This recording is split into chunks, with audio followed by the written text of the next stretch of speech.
This is not a question of whether to doubt or not to doubt your bona fides. This is highly improper. I can't put my signature. அப்போ நான் மற்ற தலைவர்களை சொல்ல விரும்பல. சும்மா கொண்டு வர சொல்லுங்கம்மா, நாங்கள் கையெழுத்து போடுறோம்னாங்க. நான் வல்லர் அது வேண்டாம், 16ஆம் தேதி அறிக்கை வச்சுக்கலாம். எப்படி நெருடல் வந்ததுன்னு சொல்கிறேன். நான் உடனே அவசர செயற்குழுவை போட்டேன் 24 ஹவர்ஸில். வாஜ்பாய் அரசுக்கு நாங்கள் ஆதரவை தொடர்வோம் அப்படின்னு தீர்மானம் போட்டு நம்ம கையில் ஒட்டி கொடுத்துட்டேன். இதுக்கு மத்தியில் கடற்கரையில் செப்டம்பர் 15 அண்ணா பிறந்த நாள் விழாவுக்கு வாஜ்பாயை அழைச்சிருக்கேன். வரேன்ட்டார். 4 மாநில முதல்வர்களை அழைச்சிருக்கேன், அத்வானி அழைச்சிருக்கேன், எல்லாம் வரேன்ட்டாங்க. இந்த அம்மாவும் வரேன்ட்டாங்க. அசோ ஹோட்டலை சந்திச்சு கேட்டப்ப என்கிட்ட வர்றேன்னு சொல்லி எல்லாம் ஏற்பாடு பண்ண பிறகு திடீர்னு 10 நாள் கழிச்சு நான் திண்டுக்கல்ல ஒரு கூட்டம் வச்சிருக்கேன், வாஜ்பாய் வர்றாரு, நீங்க அதுக்கு வாங்கினாங்க. சரிம்மா வாரேன்னு அவரை போய் பார்த்தேன். அந்த அம்மா தான் பெரிய நிகழ்ச்சி வச்சிருக்கேன், உங்களுக்கு சின்ன கூட்டமாமே, நான் எப்படி வர முடியும்னாரு. நீங்க எனக்கு அப்பா மாதிரி, நான் ஊர்ல விளம்பரம் பண்ணி போட்டேன், நீங்க வாரீங்க அண்ணா பிறந்த நாளைக்கு, நீங்க வரலன்னு என்ன நியாயம்னு. அவருக்கு பதில் சொல்ல முடியல. நான் உரிமையா பேசுவேன், என்ன வந்துடுறேன். அப்புறம் இவங்க அந்த கூட்டத்தை நடத்தல. நடந்தது இந்த கூட்டத்துக்கு அவங்க வரவும் இல்லை. வாஜ்பாய் வர்ற மேடைக்கு நான் வரமாட்டேன்ட்டாங்க. சரிங்கம்மா, அதுக்காக நான் கேன்சல் பண்ண முடியாது, வருவாங்கம்மான்னு. இதுதான் நடந்தது. அதுக்கு பிறகுதான் அந்த மன வேறுபாடு. இதுக்கு பிறகு வித்யா பண்றாங்க. கவர்மெண்ட் கொடுத்த ஆதரவை, வாஜ்பாய் கொடுத்த கவர்மெண்ட் ஆதரவை நாங்க தொடர்ந்து இருக்கிறோம். ஒரு ஓட்டுல கவுந்துருச்சு. அது வரைக்கும் வெளியே இருந்த திமுக அங்க உள்ள வருது. நாங்க இருந்த இடத்துக்கு நான் திமுக தேடி போகல. இதனால நான் திமுக இருக்கிற இடத்துக்கு, நான் கலைஞருடைய வீட்டுக்கு போக வேண்டிய நிர்பந்தம் எனக்கு ஏற்பட்டது. நான் வாஜ்பாய் கூட இருக்கும்போது அந்த கூட்டணிக்கு இவங்க வந்தாங்க. சரி பரவாயில்ல. அதுக்கு பிறகு நான் சொன்னேன், அது விமர்சனம் பண்ணாங்க. சரி தனி குடித்தனம் போனவன் அப்பா பார்க்க மாதிரி வந்திருக்கேன்னு சொல்லிட்டேன் நான் அன்னைக்கு. இதன் பிறகு நாங்க எங்களுக்கு இவர் என்ன பண்ணாரு தெரியுமா, அவன் நம்ம 5 இடம் கொடுத்தது இல்ல, இவர் 3 இடம் தான் கொடுப்பேன்னாரு. எங்க ஓய்க்கணும்னு தான் அவருடைய எண்ணம், அண்ணன் கலைஞருடைய எண்ணம். வாஜ்பாய் சொல்லிட்டாரு, வைகோ இல்லாம கூட்டணி இல்லைன்ட்டாரு. இது ஒரு முக்கியமான காலகட்டம். அதாவது மறுமலர்ச்சி திராவிட முன்னேற்ற கழகம் தனி குடுத்தனம் பிள்ளை தந்தையை பார்க்க வந்திருக்கிறான்னு சொன்ன ஒரு முக்கியமான ஸ்டேட்மெண்ட். அதற்கு பிறகு ஏற்பட்ட சிக்கல், இதுல இருந்துதான் இப்ப நிகழ்கால நிகழ்வுகள் உங்க பக்க நியாயங்களை சொல்லக்கூடிய கட்டாயம். அதுக்கு முன்னாடி நேயர்களே, இமய பார்வை ஒரு சிறு இடைவெளிக்கு பிறகு தொடரும். இமய பார்வை ஒரு சிறு இடைவெளிக்கு பிறகு தொடர்கிறது. இன்று இந்த நிகழ்ச்சியில் நம்முடன் மறுமலர்ச்சி திராவிட முன்னேற்ற கழகத்தின் பொதுச் செயலாளர் திரு வைகோ அவர்கள் பேசிக் கொண்டிருக்கிறார்கள். அந்த காலகட்டம் தான் ரொம்ப குரூஷியல். ஏன்னா இப்போ பாட்டாளி மக்கள் கட்சி கூட என்ன ஒரு குற்றச்சாட்டு, பல பகிரங்க கடிதங்கள் இப்போ தமிழறி மணி எழுதும்போது கூட எத்தனை அணிகள் மாறினீங்கன்னு. ஆனால் அவர்கள் மாறியதற்கும் நீங்கள் மாறியதற்கும் சூழல் என்ன முக்கியம்ன்றதை நீங்க சொல்லணும். அதாவது நாங்க இருந்த அணிக்கு அவங்க வந்தாங்க, இதுதான் சூழல். நான் வாஜ்பாய் மேல அளவு கடந்த பிரியம் வச்சிருக்கிறேன். தமிழர்களுக்கு அவர் செய்த உதவி எந்த பிரதமரும் செய்யல. அது மதவாத கட்சின்னு சொல்லுவாங்க. அடல்ஜி செஞ்ச அளவுக்கு தமிழர்களுக்கு யாரும் செய்யல. நெய்வேலியை நான் மீட்டு கொடுத்திருக்கிறேன். எல்லாரும் கை கழுவிட்டாங்க. சில திமுக தலைப்புல இருந்து கேட்டப்ப, முடிஞ்சு போச்சியா, பிரைவேடைசேஷனுக்கு கையெழுத்தாக போகுது, வேலை பாட்டு போகணும்னு விரட்டி விட்டாங்க. எல்லாரும் கைவிட்டாங்க. பஸ்வார் சொன்னார், நான் ஒன்றும் செய்ய முடியாது, கையெழுத்தாக போகுதுன்னு. நான் வாஜ்பாய் வீட்டுக்கு போனேன், பார்த்தேன். இந்த நெய்வேலி நிலக்கரி நிறுவனம் நவரத்னங்கள்ல ஒண்ணு, எங்க தமிழர்கள் ரத்தத்தை வியர்வையா கொட்டி உருவாக்கியது, எங்க மண்ணு எங்க சொத்து, யாரும் வடநாட்டுல இருந்து சட்டுகள் வந்து வாங்கிட்டு போறாங்க. இது எதுக்கு நம்ம கொடுக்கணும், பிரைவேடைஸ் பண்ண போறீங்களாமே, அது முடிஞ்சு போச்சுன்னாரு.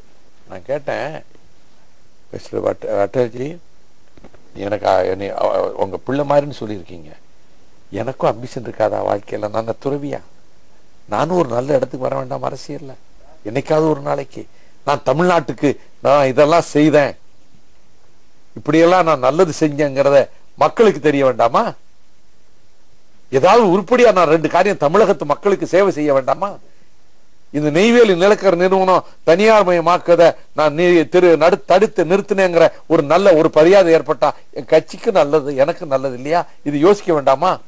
இன்னி உரிமையா பலதை கேட்டேன். 1-2 நிமிஷம் அப்படி பார்த்துட்டு இருந்தாரு. Yes Vaiko, NLC will not be privatized. அப்படியே எனக்கு இன்ப அதிர்ச்சி. Shall I go to the press? Shall I tell the press? Yes, go ahead. அவர் வீட்டில் இருந்து ஹிந்துவுக்கு போன் போட்டு, Prime Minister has assured me that NLC will not be privatized. இமாலய வெற்றி தமிழ். அதனால ஈழத்தமிழர்களை பற்றி மட்டும்தான் வைகோ பேசுவாங்க. என்னை எப்படியா அரசியல் எதிர்க்கின்ற எதிரிகள் பேசுறது. இந்த தமிழ்நாட்டை உயிருக்கு மேல நேசிக்கிறவன் நான். என்எல்சியை மீட்டு கொடுத்ததுனால திமுக கோட்டையா இருந்த என்எல்சி அந்த ஊழியர்களும் தொழிலாளர்கள் ஓட்டும் எங்க வேட்பாளருக்கு அதிகம் போட்டாங்க. அதுக்கு பிறகு இது நான் வந்து அரசியலுக்காக ஓட்டுக்காக செய்யல. இந்த அளவுக்கு நான் வாஜ்பாய் மேல பிரியமா இருந்தவன்.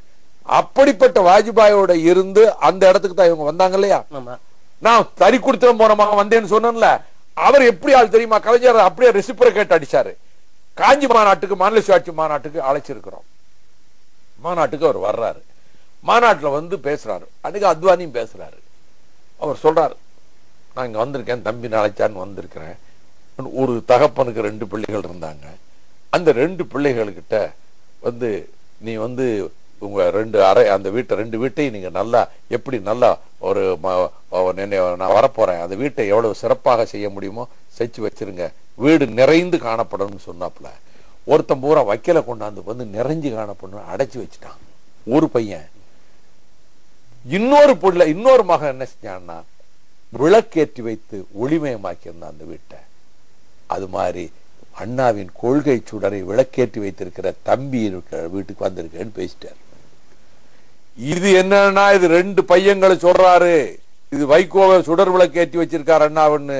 அது என்ன பிரச்சனை அங்க அவங்க வீட்டுக்குள்ள ஏற்படுத்திச்சோ எனக்கு தெரியாது. இப்படி ரெசிப்ரோகேட் பண்ணாரு. இப்படிலாம் இருந்ததுங்க. 2001 என்கிட்ட ஒரு குறிப்பிட்ட எண்ணிக்கையை சொல்லி சொன்ன 21 தாரேன்னு சொல்லி போட்டு அது பிறகு நான் அப்படி சொல்லவே இல்லைன்னு கலைஞர் போய் சொன்னார். போய் சொல்லிட்டு பிரஸ்லையும் போய் சொன்னாரு. அதுக்கு பிறகு நான் வெளியே போகல. ஆனா பிரஸ் கூப்பிட்டு இனிமே மதிமுகவும் திமுகவும் சேர்ந்து திமுகவும் மதிமுகவும் சேர்ந்து தேர்தல் களத்தில் பணியாற்ற முடியாது, அவங்க தொகுதி கேட்கிற அளவுக்கு அவங்களுக்கு பலம் கிடையாது, அவங்க தனியா போகட்டும்னாரு. பல பேர் வந்து நான் வந்து அவசரப்பட்டு ஆத்திரப்பட்டு வெளியில வந்ததாக என் மீது தவறான குற்றச்சாட்டை சொல்லுவாங்க. எனக்கு மீடியா பலம் கிடையாது. நான் சொல்றத பத்திரிகையில போடுறதுக்கு ஏதோ மூலையில போடுவாங்க. பெத்த பெருமாள் சொன்னா பெத்த பெருமாள் சொன்னது அவர் சொன்னா போடுவாங்க. நான் முடிச்சிட்டு வரல, இவங்க வெளியே போகட்டும்னாரு. அதனாலதான் 2001 வெளியே வரும்போது நான் என்ன பண்ணேன் தெரியுமா?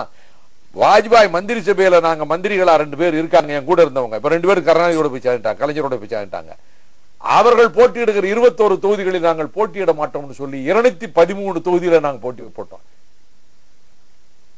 அந்த தர்மத்தை கடைபிடிச்சேன். வாஜ்பாய் படத்தை போட்டு ஓட்டு கேட்டோம்ல. இங்க இருக்கிற இலகணேசனை விட்டு இவங்க வாஜ்பாய்க்கு தகவல் அனுப்பி எப்படி உங்க படத்தை போட்டு ஒரு ஓட்டு கேட்கலாம், இதை தடுக்கணும்னாங்க. ஜார்ஜ் பெர்னாண்டஸ் இந்த மாதிரி ஒரு இது வந்திருக்கு போஸ்டர் உடனே வாஜ்பாய் சிரிச்சாரு. சிரிச்சிட்டு ஒண்ணு சொல்லல, அது வைகோ இஷ்டம். வாஜ்பாய் படம் நாங்க மந்திரி சபையில் இருக்கோம், நாங்க போட்டு போறோம், இவங்க என்ன தடுக்கிறது? இது 2001 தேர்தல், நாங்க திமுகவை விட்டு விலகி வந்த தேர்தல். ஏன் கூட்டணியில மாற்றம் ஏற்பட்டது? இன்னைக்கு 2002 ஈழ விடுதலை புலிகளை ஆதரித்து நாடாளுமன்றத்தில் பேசினேன். குஜராத் விவாதத்துல நேற்றும் ஆதரித்தேன், இன்றும் ஆதரிக்கிறேன், நாளையும் ஆதரிப்பேன். I supported the LTT yesterday. I do support the LTT today. I will support the LTT tomorrow. இது பார்லிமெண்ட் போயிடுச்சு. இத வந்து திருமங்கலம் கூட்டத்தில் பேசுறேன் 29ஆம் தேதி. பேசிட்டு நான் கம்பத்துக்கு போறேன். துணை பிரதமராக அத்வானி ஆனார்னு செய்தி வருது. நான் அவர்கிட்ட போன்ல வாழ்த்து சொல்றேன். ஏன்னா அவர் துணை பிரதமர் ஆக்கப்பட வேண்டும் என்று நானும் பெர்னாண்டஸ் என்னைய கூட்டிட்டு போய் வாஜ்பாயிட்ட கூட்டி போனாரு. பெர்னாண்டஸ் நீ தான் சொல்லணும், நீ தான் வாஜ்பாயிட்ட எது வேணா சொல்லணும்னு. நான் ஆக்கி வச்சேன்னு சொல்ல வரல, என்னுடைய ரோலை நான் பெருமைப்படுத்திக்கல. அத்வானி வீட்டுக்கு போயிட்டு சொல்ல போறோன்னு உடனே அத்வானி என்ன பண்ணாருன்னா, எல்லாம் கடவுள் செயல், இப்படி கையை காமிச்சு இப்படின்னாரு. வாஜ்பாயிட்ட போய் சொன்னேன் நான். பெர்னாண்டஸ் பேசாம இருந்தாரு, வாஜ்பாய் சிரிச்சுக்கிட்டே இருந்தார். இதன் பிறகு அது நடக்குது. நான் போன் பண்றேன், நான் அமெரிக்காவுக்கு புறப்பட்டுக்கிட்டு இருக்கிறேன் அத்வானிஜி, நான் அதனால உங்களுக்கு வாழ்த்து சொல்றேன். பரவாயில்ல நீ உங்க பிரயாணத்தை நடத்துங்க, நீங்க வந்த பிறகு பாத்துக்கிறேங்க. பிறகு மனசு கேட்கல, இவ்வளவு பழகி இருக்கிற டிப்டி பிரைம் மினிஸ்டர் ஆயிருக்காரு, அமெரிக்கா பிரயாணத்தை கேன்சல் பண்ணி ஒரு நாள் தள்ளி போட்டேன். தள்ளி போட்டு இங்க இருந்து இவ்வளவு உயரம் மல்லிகைப்பூ மாலையை கெட்டி மல்லிகைப்பூ மாலையோட ஏர்போர்ட்ல இறங்கி போய் அத்வானிக்கு போட்டேன். அவர் துணைவியாரையும் மகளையும் கூப்பிட்டு அவசரமா பிஜேபி மீட்டிங் போட்டவரு வைகோ கூட்டி போய் சிராக்ஸ் கொடுங்கன்னு உள்ள குருமூர்த்தி உட்கார்ந்துட்டு இருக்காரு. இதெல்லாம் நடந்தது. ஒரு நாள் தள்ளி போட்டு அன்னைக்கு ராத்திரி புறப்பட்டு அமெரிக்காவுக்கு போறேன்.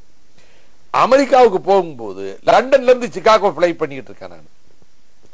எனக்கு எதுவுமே தெரியாது. அதிமுக பொதுச் செயலாளர் முதலமைச்சர் என்னை கைது பண்ண சொன்னதெல்லாம் எனக்கு தெரியாது. சில விஷயங்களுக்கு விஞ்ஞானத்தில் விட இல்லை. நான் பகுத்தறிவாதி, எனக்கு ஒன்றும் புரியல. லண்டன்ல இருந்து சிகாகோ போகும்போது இப்படி சாஞ்சி, அதாவது நெல்சன் மண்டேலா அவனுடைய சுயசரிதையை படிச்சுட்டு வரேன். பெரிய book, English book, walk to freedom படிச்சுட்டு வரேன். இப்படி இப்படி வச்சுட்டு புக் இப்படி வச்சுட்டு இப்படி சாஞ்சிட்டு உட்காந்துருக்க. தூக்கம் வரல, தூக்கம் வந்தும் வராத ஒரு நிலை. ஆனா தெரியுது, திடீர்னு எனக்கு கண்ணுக்குள்ள ஒரு தூங்குற ஒரு காட்சி தெரியுது. நான் ஒரு ஜெயிலுக்குள்ள இருக்கேன், ஒரு தனி அறையில் இருக்கேன், புக்ஸை வச்சு படிச்சுட்டு இருக்கிறேன். என்னை இன்டர்வியூ ரூம் கூட்டி போறாங்க, சூப்பரண்ட் ரூமை கடந்து போறேன். தூக்கம் இல்லை, அது ஒரு ஏதோ ஒரு காட்சி, ஒரு பிரமாணம். ஆமா, என்னடா நம்ம ஜெயில போய் இருக்கிறதுக்கு வாய்ப்பு இல்லையே, புக்ஸ் படிச்சுட்டு தனி செல்லுல இருக்கோம், இன்டர்வியூ ரூமுக்கு போறோம். என்னத்துக்கு இப்படி ஒரு காட்சி வந்தது? நம்ம வாஜ்பாய் கவர்மெண்ட்ல நம்ம கட்சி மந்திரிகள் இருக்காங்க, நம்ம இவ்வளவு, நமக்கு எதுக்கு இந்த மாதிரி வருதுன்னு சொல்லிட்டு போய் நான் சிகாகோ ஏர்போர்ட்ல இறங்குறேன். என் மக கண்ணகி மருமகன் ஜான் புஷ்பராஜ் கூப்பிட்டு போறாங்க. வருணுகிட்ட இருந்து போன் வருது, உங்களை கைது பண்ண போறோன்னு தமிழ்நாடு முதலமைச்சர் பொடாவில் கைது பண்ண போறதா சொல்லிட்டாங்க. 14ஆம் தேதி வர்றதாக இருந்த பயணத்தை ரத்து பண்ணி 12ஆம் தேதிக்கு அட்வான்ஸ் பண்ண. டெல்லிக்கு போய் பிரைம் மினிஸ்டர் வீட்டுல போய் ஒளிஞ்சுக்கணும்னு நான் நினைக்கல. நான் 12ஆம் தேதி அட்வான்ஸ் பண்ணி வந்தேன். கைது பண்ணாங்க, பரவாயில்ல, கைது பண்ணி என்னை கொண்டு போனாங்க. மதுரைக்கு கொண்டு போனாங்க ராத்திரி. எத்தனை 300 போலீஸ், 50 வேனு, ஒசாமா பின் லாடனை கொண்டு போன மாதிரி கொண்டு போனாங்க. சரி பரவாயில்ல, நான் அவ்வளவு பெரிய விஐபி ஆயிட்டேன்னு நினைச்சுக்கிட்டு சந்தோஷப்பட்டுக்கிட்டு தான் நான் போனேன். போயிட்டு திரும்ப வந்து ராத்திரியே என்னை வெள்ளூர் கொண்டு போனாங்க. மறுநாள் தினமலர் பேப்பர்ல என்னை பற்றி நல்லா எழுதிட்டு, முழு பக்கம் எழுதிட்டு, இவர் வாலிபால் பிடிக்கும், இவருக்கு ஃபுட்பால் மேட்ச் பிடிக்கும், இவர் பழைய மியூசிக் கேட்பாரு, பழைய திரைப்படங்கள் விரும்பி பார்ப்பாரு, புத்தகங்கள் படிப்பார், வரிசையா என்னை பற்றி பயோடாட்டா, இவர் கோல்டு மெடல் வாங்கினவர், இவருக்கு பிடித்தமான உணவு அசைவ உணவுன்னு எழுதிட்டாங்க. ஜெயிலில் எப்படியும் ஒரு வாரத்தில் 3 நாள் கறி போடுவான், கறியும் முட்டையும் சாப்பிட்டுக்கிட்டு நல்லா இருக்காருன்னு பேப்பரில் ஒரு நாளைக்கு எழுதுனான்னா நம்ம தொண்டை நொந்து நூலாயிருவான். இவருக்கு அசைவ உணவு பிடிக்கும் தானே சொல்றாங்க. எத்தனை வருஷம் ஜெயிலில் இருந்தாலும் முட்டை கூட சாப்பிடக்கூடாது, அசைவம் சாப்பிடக்கூடாதுன்னு 1.25 வருடம் அந்த அலுமினிய தட்டுல அந்த சாதாரண பிரிசனர் சாப்பாட்டை தான் நான் சாப்பிட்டேன். முட்டை கூட சாப்பிடல. என் கூட மற்றவங்க எல்லாம் மட்டன் சாப்பிட்டாங்க. அந்த சிறையில் மற்ற கைதிகள் மட்டன்லாம் சாப்பிடுவாங்க, நான் சாப்பிடல. அசைவ உணவு பிரியம். ஏன், எது பிரியம்? இப்ப நான் 1 வருஷமா சாப்பிடல.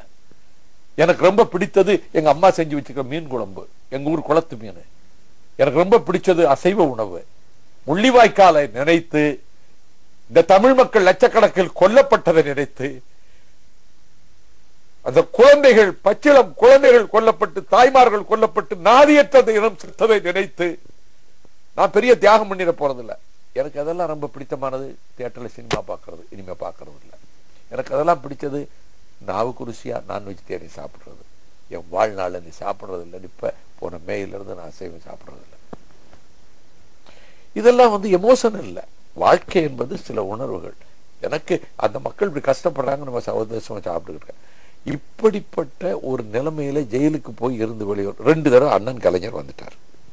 தீபாவளிக்கு முதல் நாள் வந்துட்டாருங்க. வரப்புற ஒன்றும் புரியலை. உள்ள வந்து கையை பிடிச்சிக்கிட்டார், நானும் பிடிச்சிக்கிட்டேன். எனக்கு நெகிழ்ந்து, நான் ரொம்ப நெகிழ்ந்துருவேன். எல்லாம் எனக்கு யாராவது நன்மை செஞ்சது மட்டும் தான் நினைப்பேன். கெடுதல் செஞ்சது ஞாபகம் இருக்காது. நான் யாருக்காவது நன்மை செஞ்சது ஞாபகம் இருக்காது, உதவி செஞ்சது ஞாபகம் இருக்காது. அண்ணே நீங்க தான் இந்த டிரான்ஸ்ஃபர் வாங்கி கொடுத்தீங்க, நீங்க தான் இந்த வேலை வாங்கி கொடுத்தீங்க, நீங்க தான் அந்த ஹெல்ப் பண்ணீங்க, நீங்க தான் ஹாஸ்பிட்டல், ஞாபகம் இருக்காது. யாராவது கேட்டு செய்ய முடியாம போயிருதுல உதவி, அது ஞாபகத்திலேயே இருக்கும். இவங்க கேட்டாங்க செய்ய முடியலன்னு. அதுபோல கொண்டன இன்னா செய்யணும், அவர் செய்த ஒன்று நன்று உள்ள கெடுப்பதை எப்பயும் எழுதி போட்டிருப்பேன். ஒரு காலத்துல எனக்கு பெரிய உதவி பண்ணவர், அதனால இன்னைக்கு கேடு பண்ணா என்னன்னு நினைக்கிறவன். அது போல அவர் தேடி வந்தோன்னு எல்லாத்தையும் மறந்துட்டேன். பெரிய தலைவர்.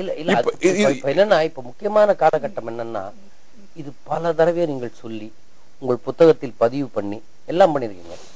ஆனால் இப்போ அதே சின்சியாரிட்டியை நீங்க அதிமுக கூட்டணிக்கு வந்த பிறகு காட்டினீங்க. இந்த இப்போ எல்லாருமே ஜனங்க வந்து ஏன் வைகோ இந்த முடிவெடுத்தார், இந்த தேர்தல் மட்டும் ஏன் நிற்கவில்லை, இந்த முடிவுக்கு நிகழ்வுகள் என்னென்ன நடந்து நீங்க உங்க அறிக்கையில சொல்லி அந்த நிகழ்வுகளை சொல்லுங்க. அதாவது என்னாச்சுன்னா, இதுக்கு பிறகு வந்தோம், ஜெயில இருந்து வந்தா பார்த்தாரு, 2 இடம் வந்தாரு, புதுமல்லி கோர்ட்ல இருந்தாரு, வெளியே வரணும்னா வந்தேன். லட்சக்கணக்கில் மக்கள் திரண்டாங்க. அது பூரா அறுவடை பண்ணிக்கிட்டாரு, அவங்க ஜெயிச்சாங்க. நான் நின்று